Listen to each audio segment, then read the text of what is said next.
அன்பு நண்பர்களுக்கு இனிய வணக்கம். நண்பர்களே, நான் உங்கள் அன்பன் அபிராமி சீனிவாசன் பேசுகிறேன். துன்பம் இல்லாத ஒரு வாழ்வு அப்படிங்கிற தலைப்பில் தொடர்ந்து பதிவுகளை நம்ம வெளியிட்டுக்கிட்டு இருக்கேன். போன பதிவில் தீய பழக்க வழக்கங்களுடைய கவர்ச்சி எப்படி மனிதர்களை இழுக்குது, அதன் மூலம் நம்ம எப்படி கஷ்டத்துக்கு ஆளாகிறோம் அப்படிங்கிற ஒரு விஷயத்த போன பதிவில் விளக்கமாக சொல்லியிருந்தேன். நண்பர்கள் அதை பாருங்கள். தீய பழக்க வழக்கங்கள்லேருந்து நம்ம எப்படி விடுபடுறது அப்படிங்கிற ஒரு பதிவையும் அதில் சொல்லியிருந்தேன். இன்றைக்கு இந்த பதிவில் நம்ம பார்க்குற விஷயம் எப்படின்னா, வாழ்க்கையில் நிறைய பேர் சிரமப்படக்கூடிய ஒரு மைண்ட் செட் எப்படின்னு பார்த்தீங்கன்னா, மாற்ற முடியாத விஷயங்களில் போய் ரொம்ப மெனக்கிறது, மாற்றக்கூடிய விஷயங்களை விட்டுறது. அதாவது நம்மளால் நம்ம சக்திக்கு அப்பாற்பட்ட விஷயங்களில் முயற்சி எடுக்கிறது. இதை மாற்றணும் அப்படின்னு சொல்லி முயற்சி எடுக்கிறது. அது மாறாது அப்படிங்கிற விஷயம் தெரிஞ்சும் அதில் போய் போராடி நிற்கிறது, நேரத்தையும் உழைப்பையும் வீணாக்கிறது, அதன் மூலம் மன வருத்தத்தை அடைகிறது. இந்த விஷயம் மாறாதுன்னு தெரியுது. அப்போ அந்த விஷயத்திலே போய் நம்ம முயற்சி எடுத்துக்கிட்டு இருந்தோம்னா நம்ம நேரம் விரயம், நம்ம உழைப்பு விரயம், அது நடக்கலைன்னு மனசில் கவலை. ஸோ சில மாற்ற முடியாத விஷயங்கள் மனித வாழ்க்கையில் இருக்குது. அதை விட்டுட்டு மாற்றக்கூடிய, உங்களால் சேஞ்ச் பண்ண முடியும் அப்படிங்கிற விஷயங்களை நீங்கள் கவனத்தை செலுத்தணும். அப்படி செலுத்தினாலே சிறிய சிறிய மாற்றங்கள் உங்கள் மனநிலையில் சந்தோஷத்தை கொடுக்கும். எது மாற்ற முடியாத விஷயம்?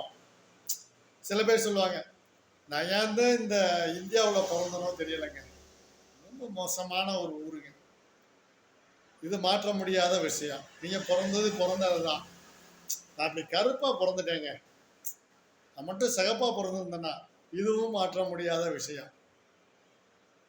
நான் இந்த குலத்தில் பிறந்திருக்கேன், இந்த இனத்தில் பிறந்திருக்கேன், இது ரொம்ப சங்கடமாக இருக்குது, இதுவும் மாற்ற முடியாத விஷயங்கள். இதுபோல் மாற்ற முடியாத விஷயங்களில் நம்ம மெனக்கெட்டு தோல்வியை சந்திக்கிறோம். இது உதாரணத்துக்காக சொல்கிறேன். நிறைய விஷயங்கள் இருக்குது, மாற்ற முடியாத விஷயங்கள்லாம் நிறைய விஷயங்கள் இருக்குது வாழ்க்கையில். ஒரு கை ஊனமாக இருக்குது, ஒரு கால் பிறவியிலே ஊனமாக இருக்குது. இன்றைக்கி செயற்கை கருவிகள்லாம் நிறையா வந்துருச்சு. அதை நம்ம பயன்படுத்திக்கிட்டு நம்ம கொஞ்சம் சக்ஸஸ் பண்ணுறோம். ஆனால் எனக்கு இந்த மாதிரி கால் ஊனமாக இருந்துச்சு, ஒரு கண் எனக்கு தெரியாமல் போயிடுச்சு, பிறவியிலே நான் பார்வை குறைபாடோடு பிறந்துட்டேன், இதுவும் மாற்ற முடியாத விஷயங்கள். ஸோ இந்த மாதிரி மாற்ற முடியாத விஷயங்களில் ஈடுபட்டு அதை மாற்றணும் அப்படின்னு நம்ம முயற்சி எடுக்கிறதும் ஒரு வகையில் நம்முடைய நேர இழப்பு, நம்முடைய உழைப்பு வீணாகுது. இந்த இறைவன் கொடுத்தது, இந்த நிலை நமக்கு இறைவன் கொடுத்த நிலை அப்படின்னு மனசில் சாந்தியை ஏற்படுத்திக்கிட்டு இதை வச்சு நம்ம எப்படி மேலே வரணும், முன்னுக்கு வரணும் அப்படின்னு திங்க் பண்ண ஆரம்பிச்சிடணும்.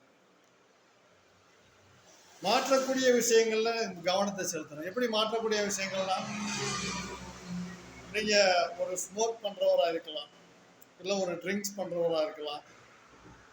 இது மாதிரி ஏதோ ஒரு ஹேபிட்டு, இது மாற்றக்கூடிய விஷயம். அதை நம்ம நிறுத்திட்டா நம்ம டெவலப் ஆகி வரலாம் அப்படின்னு இந்த மாற்றக்கூடிய விஷயங்களில் நம்ம கவனத்தை செலுத்தி நம்முடைய வாழ்க்கை தரத்தை நம்ம உயர்த்திக்கணும். இந்த மாதிரி இந்த ஒரு விஷயங்களில் நம்ம கவனத்தை செலுத்தி நம்மை நாமே மாற்றிக்கொள்ளும் போது நம்முடைய வாழ்க்கை தரம் உயருது. ஒன்றும் இல்லைங்க, ஒரு புத்தருடைய கதை உங்களுக்கு தெரியும். புத்தருடைய இளமை பருவத்தில் ஒரு ஜோதிடர் சொல்கிறாரு, இவர் பிற்காலத்தில் துறவியாக மாறிடுவார் அப்படின்னு சொல்லும்போது, அவர் மன்னர் பரம்பரை. அப்போ அவருடைய தந்தையார் புத்தரை வெளி உலகமே தெரியாமல் வளர்க்குறாரு. அப்போ அவருக்கு எந்த ஒரு வெளி உலக தொடர்பும் இல்லாமல் வளர்த்துக்கிட்டு இருக்காரு. ஆனால் விதியானது அவர் துறவி ஆகணும்னு விதி இருக்கு. இப்போ இயற்கையாக இந்த விதி அப்படிங்கிற கர்மாங்கிறோம், அது எப்படி அடைச்சி வச்சாலும் கர்மா தன்னுடைய வேலையை செய்யும் அப்படிங்கிறது புத்தருடைய வாழ்க்கையில் மிகச்சிறந்த உதாரணம். இப்போ ஒரு வயதான முதியவரை பார்க்குறாரு, இந்த ஏன் அப்படி இருக்காருன்னு கேட்குறாரு. அவர் முதுமையானவர், முதுமை வருது. அப்போ மனுஷனுக்கு முதுமை வருமோ, அதுவே இவருக்கு புரியலை. அப்படி ஒவ்வொரு விஷயமா அவர் இறந்தவரை பார்க்குறாரு. இப்படிலாம் உங்களுக்கு புத்தருக்கு அதை தெரிஞ்சிருக்கு. இது எதுக்கு சொல்ல வரேன்னா, இந்த கர்மாவானது தன்னுடைய வேலையை கண்டிப்பாக செய்யும். அது எப்படி அடைச்சி வச்சிருந்தாலும் இந்த கர்மா தன்னுடைய வேலையை செய்யும். அப்போ அந்த ஜோதிடர் சொன்ன மாதிரியே இந்த புத்தர் பிற்காலத்தில் மிகப்பெரிய துறவியாக ஆசையை துன்பத்திற்கு காரணம் அப்படியெல்லாம் சொல்லி இந்த உலகத்திற்காக வாழ்ந்தார்.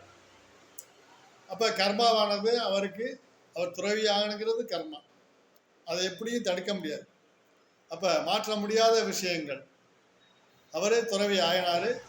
பிற்காலத்தில் அதன் மூலம் பெரிய உலக புகழ் பெற்ற ஒரு மதத்தை, புத்த மதத்தை தோற்றுவிச்சார். சரி, உலகத்தில் நல்லவங்களுக்கு சிரமம் வருது, நல்லவங்களுக்கு கஷ்டம் வருது, கெட்டவெல்லாம் நல்லா இருக்கான் அப்படின்னு ஒரு தாட்ஸும் இருக்கு. இதை பற்றி அடுத்த வீடியோவில் பார்ப்போம். நன்றி நண்பர்களே.